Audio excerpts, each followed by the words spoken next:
Hey, what's up? This is Shari, and you're hanging out with me inside my dream lab where I do these things. You probably clicked on this video because you want to know how to set up your own home studio, and if that is you, I got you. Someone recently asked me to do a video on my own home studio setup, so by the end of this video, you will know everything that you need to set up your own home studio. Alright, are you ready to get into it? Let's do it, but before we do, go ahead and click that subscribe button if you want to see more content like this, and let's go!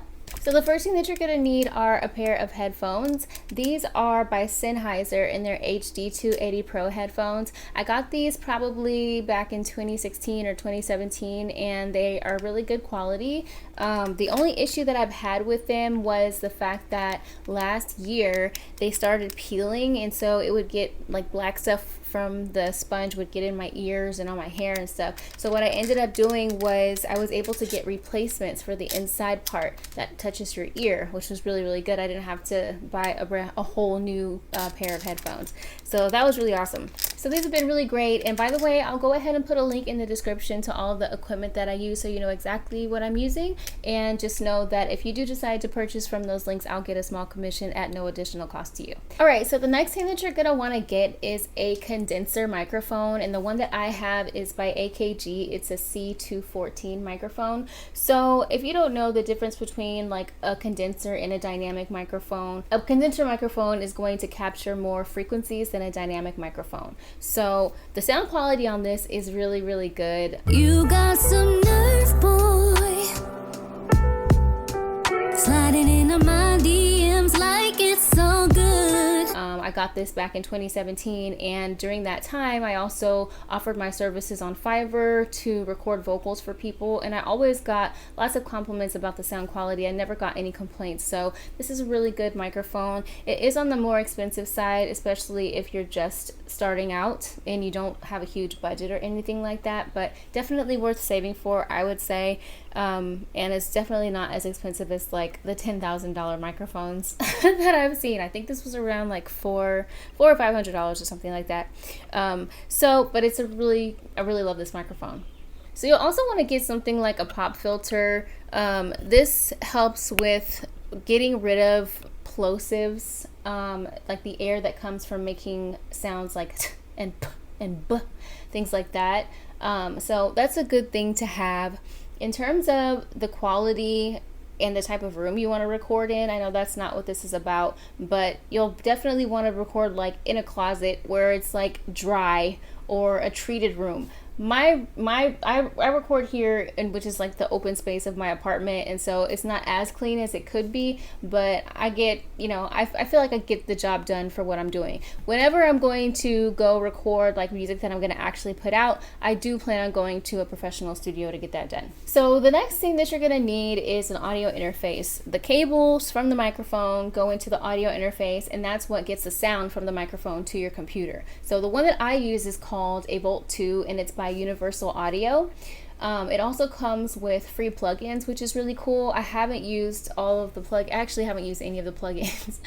I haven't used any of them, and but I do intend to. So I do need to make that happen. So I can't really give you my feedback about the plugins that come with this particular audio interface, but just know that it does come with plugins. So it has two inputs, and the thing that I like about it, or that's pretty cool, I guess it doesn't really pertain to me because I don't play an instrument, but the inputs are duo inputs, so you can either input an XLR cable or you can input a 1/4 inch cable into each input. So that's pretty cool. There's another feature that honestly I haven't used a lot, and after reading up on it, I feel like I should use it more, and it is a vintage button that adds another type of sound to your audio as it's going into the studio, going in through whatever program that you're using. So I'm gonna just read what Volt says about it so that I don't mess it up.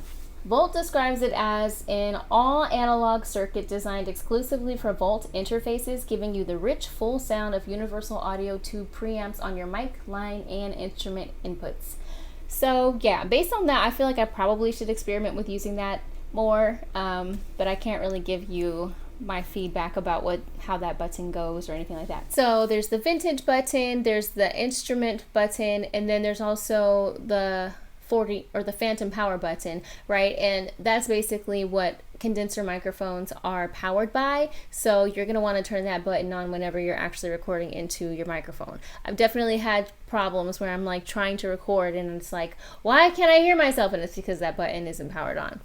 There's another button on there called the direct button, and basically you can hear your audio in a number of different settings. So if you have 2 lines in, then you can hear your audio in stereo. You can hear the left on the left side, the right on the right side. You can also hear it in mono, where it'll center them evenly, and then you can also hear it in a low latency mode directly from the computer. I forgot to mention that the audio interface plugs into your monitors also, so that's how you get the sound to go from your computer, because it plugs into your computer and into your monitors. The next thing that you're going to need is a digital audio workstation, or you might have heard it referred to as the word DAW, and the one that I use is called Pro Tools. It's actually what I'm using to record the audio for this video right now. I've had Pro Tools since, I don't know, since I first started learning how to record, which was like, I think in 2007 or 2008. So I've had Pro Tools for a long time, and it's definitely a advanced program, I would say. It's not super intuitive, but there's tons of tutorials on YouTube and on like lynda.com or Udemy where you can learn how to use Pro Tools if you want to. It is the industry standard, but you know, a lot of people also use Logic. I've never used Logic, but if you happen to have a MacBook or any like Apple device, then you have GarageBand, and Logic is basically an upgraded version of GarageBand. Obviously, you are going to need a computer, so the computer that I use is a 2021 MacBook Pro.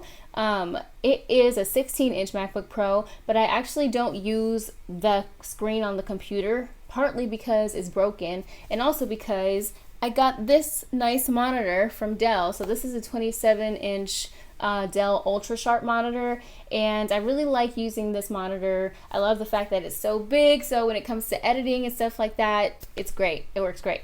I do sometimes run into issues with Pro Tools where it will tell me that, you know, I've used up too much CPU, which means that I'm using a lot of memory or storage on my computer at the same, like all at one time. This typically happens if you're trying to record and you have a lot of tracks with a lot of plugins on it. So that happens sometimes, which is really annoying, and I don't know how to fix that. If you know how to fix it, if you're watching this and you know how to fix that, please let me know in the comments. How do you fix it? I would say that those are all of the things that you need for your home studio. You don't necessarily need a monitor. It's not a necessity if you have a computer with a screen, right? That works.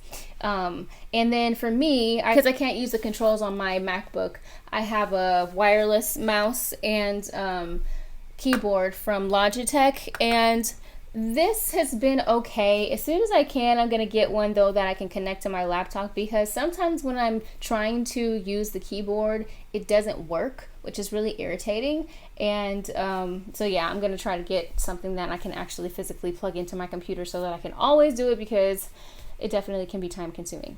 I hope you guys found this video helpful when it comes to figuring out what type of setup that you need for your home studio. This is just what I use, but definitely do your own research so you can figure out the best option for you and also for your budget. If you found this video to be helpful, you may want to check out this video where you can actually see me utilizing the equipment and see it in action and hear how it sounds.